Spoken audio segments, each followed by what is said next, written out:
Joining me now from Detroit, Michigan is Saeed Khan at Wayne State University. He's a lecturer in the History Department and the Department of Near East and Asian Studies. First of all, we're hearing more warnings, specific credible threats according to the Pentagon. Do you think we could see another attack as these evacuations continue? I'm afraid so, and it's not just going to be Kabul airport will be targeted by ISIS-K. They are the sworn enemies of the Taliban. They despise the fact that the Taliban are now in power. They see themselves as not only threatened by the Taliban in power, but they also see themselves as emboldened now with every terrorist strike. To not only try to weaken the Taliban, but also to embarrass the Taliban, because after all, the Taliban is seeking credibility and legitimacy, not only within Afghanistan, but globally, to show that they are capable of maintaining security and safety for the country. So ISIS is certainly more than just a nuisance in Afghanistan. They are, in many ways, a threat. So what is the ultimate goal of ISIS-K then? Are they posing a direct challenge to the Taliban, as you mentioned? What is the message and the goal? Well, ISIS-K are certainly the most violent and the most virulent form of extremists that we see both in Afghanistan as well as their affiliates around the world operating under the banner of ISIS. They are nihilistic.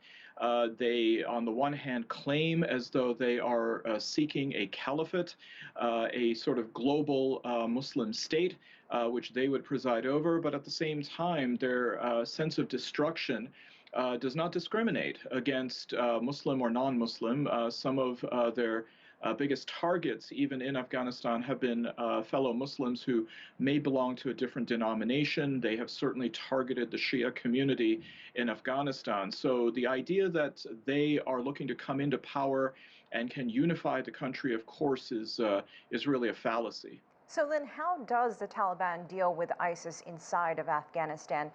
Because some outside the region view the Taliban, ISIS, and other groups with the same lens, grouping them all together.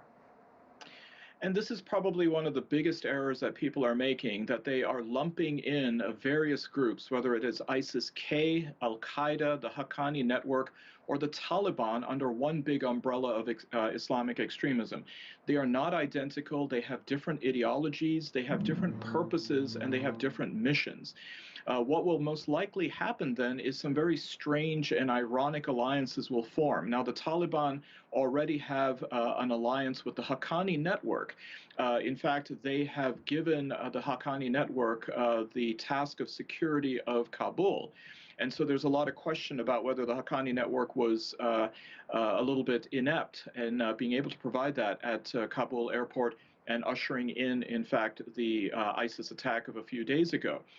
But the fact that Taliban and the Haqqani network are now joined against ISIS-K brings some measure of optimism that they can then go ahead and fight. In fact, if anything, it seems as though ISIS-K has galvanized the rest of Afghanistan against a common internal enemy.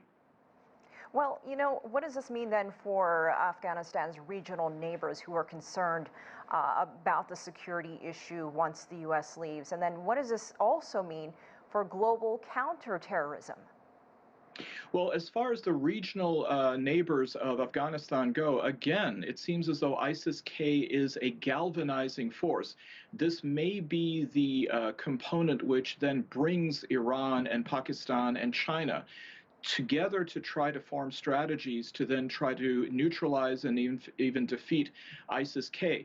It would probably be unwise for these three entities to try to do it by bringing in military of their own, or in fact, if any other Western powers to have military intervention, as your report suggested by some voices. What would probably be more efficient and more effective is to provide, again, ironically, support for the Taliban to be able to take care of ISIS-K on their own terms and in their own fashion. They are certainly capable fighters, and they know the terrain of Afghanistan better than any external forces.